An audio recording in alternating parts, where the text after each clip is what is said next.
Prefácio. Pretendo, através deste livro, rever os conceitos que me serviram de sustentação até este momento. As religiões de hoje não me satisfazem mais. Não espero soluções para os conflitos da alma, mas enquanto não forem definitivamente respondidas as 3 perguntas que inquietam o ser humano, sinto que é como estar a bordo de um barco à deriva. O que somos? De onde viemos? Para onde vamos? Nem a religião, nem a ciência respondem a essas perguntas de forma satisfatória. As divergências entre as duas bases são tão gritantes que chegam a gerar crises de identidade na humanidade. É penoso para o homem não conseguir desvendar plenamente os mistérios de Deus, do universo e da sua própria existência. Mas será que a bússola e os segredos para trilhar um rumo seguro neste campo não se encontram nas entrelinhas das páginas da Bíblia? Na sua qualidade de mais importante dos livros, fonte de relatos, conhecimentos dos antigos e de todas as respostas? A proposta que faço, enquanto autor deste livro, é clara, simples e objetiva. Proponho uma leitura atenta da Bíblia Sagrada, analisando e transmutando os conceitos e julgamentos que nos foram ensinados, de forma que possamos entender que a verdade é uma só. Quando isso acontecer, eu e você nos tornaremos muitos, não porque foi descoberta a verdade extraordinária, mas porque saberemos que se aproxima o sinal do Filho do Homem, e ele será implacável. Uma horda cada vez maior de religiosos vem escurecendo e desviando a visão da palavra, tornando praticamente impossível a correta interpretação do texto bíblico. A aqueles que se intitulam líderes, caberia revelar a verdade criadora da essência, mas apenas anunciam uma parte da verdade. Em seus devaneios, muitas vezes megalomaníacos, chegam a levar à morte milhões de pessoas, como aconteceu com as cruzadas na Idade Média e outras guerras santas, frutos de fanatismo religioso. Muitos ficam ricos à custa de vítimas que neles creem. Outros acreditam ter desvendado todo o mistério e encontrado o conhecimento de Deus por completo, bem como o seu contorno. Apresentam uma série de mitos e arquétipos de representações exageradas pela imaginação popular ou pela tradição dos fatos que se cristalizaram ao longo dos séculos, de narrativas e de simbolismos, geralmente ligados à cosmogonia e referentes a deuses encarnadores das forças da natureza ou de aspectos da natureza do homem. As religiões, talvez por serem humanas, extrapolam o limite do real e do utópico com tanta veemência que criam o Deus mito, um Deus incapaz de nos suportar, visto que é perfeito e exige em nós, suas criaturas, a mesma perfeição. No entanto, a perfeição absoluta parece ser também um de nossos mitos, definidos por Joseph Campbell como as pistas para as potencialidades espirituais da vida humana. Os falsos líderes nos oferecem um Deus que de tanta perfeição pode e certamente deve ser questionado. Se somos obras suas, por que estamos tão arrasados? Será que fomos criados para sofrimentos, confusões e frustrações inconcebíveis? Seria Deus ignorante por não ter previsto o mal que se instalaria no planeta Terra, fruto de nossa própria convivência? Seria ele impotente por intencionar banir o mal sem obter sucesso? Quando procuramos um Deus, estamos no limite de nossas forças. Impotentes, não compreendemos a que viemos e o que fazemos na terra. Exigimos respostas lógicas. É com este vácuo que os religiosos demagogos trabalham. Fazem isso porque encontram vítimas confusas, à procura de um norte, e ávidas por respostas que justifiquem suas existências. Quando isso acontece, os demagogos enriquecem e ganham fama. Mas pode o Deus perfeito ser apresentado por organizações poderosas, comprometidas com aspectos econômicos e políticos?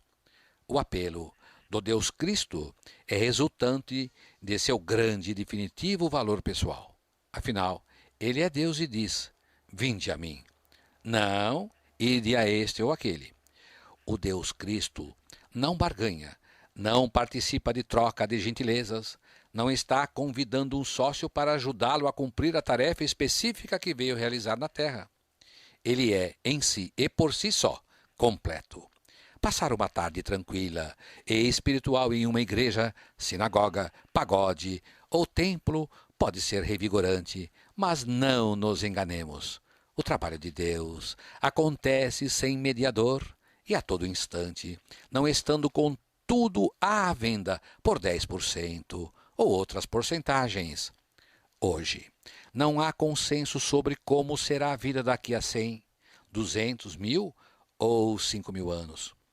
Casaremos? Teremos filhos? Amaremos? Seremos realmente eternos? Nossos corpos ficarão cansados? Viajaremos? Em qual velocidade? São muitas as interrogações. Na verdade, o que procuramos é a essência verdadeira, não aquela fabricada pelas religiões. É o legítimo desejo do conhecimento. É chegada a hora de dar um basta nos mitos. Este é o momento de desvendar o sobrenatural, de desvendar tudo o que está acima do que foi criado. É a hora do grande desafio. Deus verdadeiro, sem mais tolices. Todo o universo está mergulhado em uma inteligência, ou seja, a lógica para tudo. Segundo a tradição aristotélica, lógica é o conjunto de estudos que visa determinar os processos intelectuais que são, pois, a condição geral do conhecimento verdadeiro.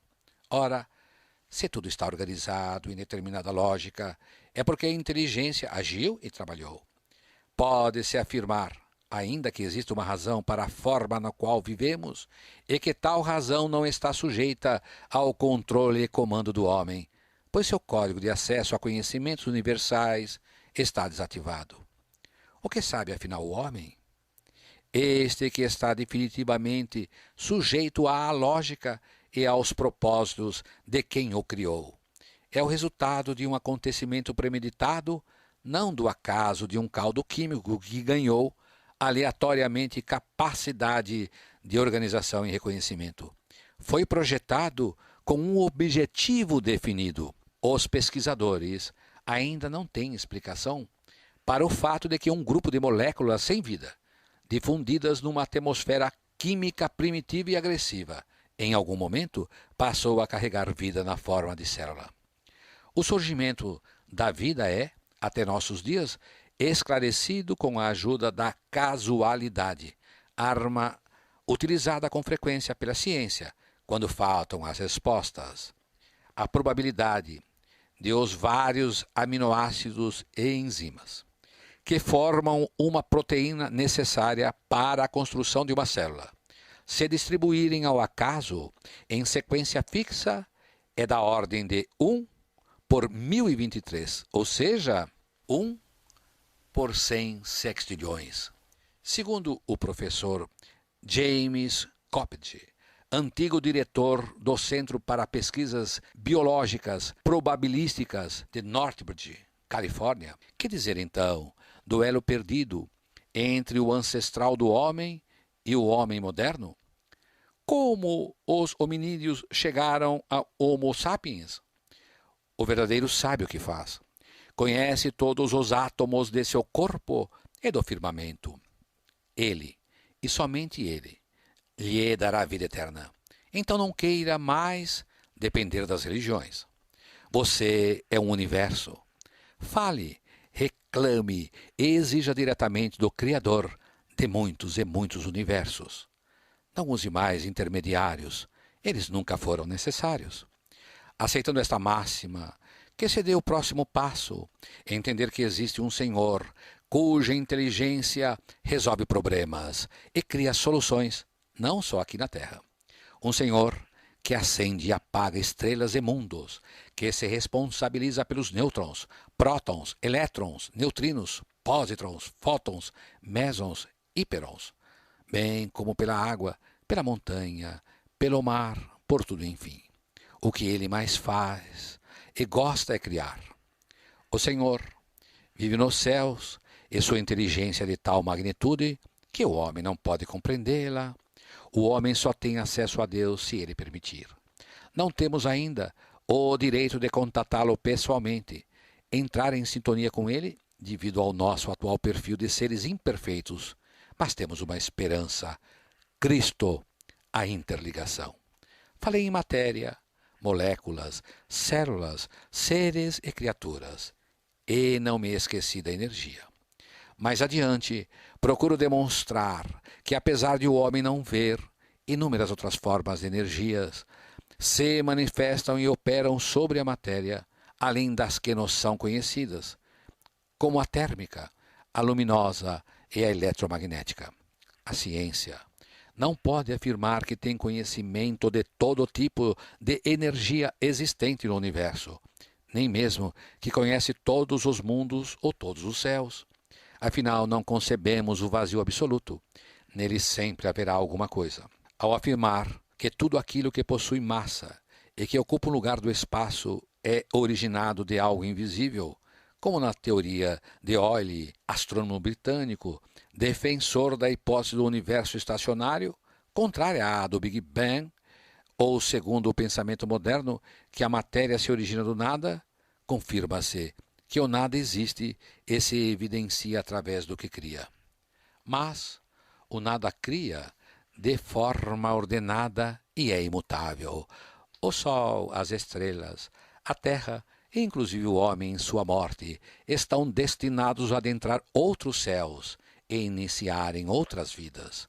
Várias culturas, além da judaica cristã, trabalharam ao longo da história com o conceito de um nulo que precede ao tudo e de uma força criadora e portadora de sabedoria.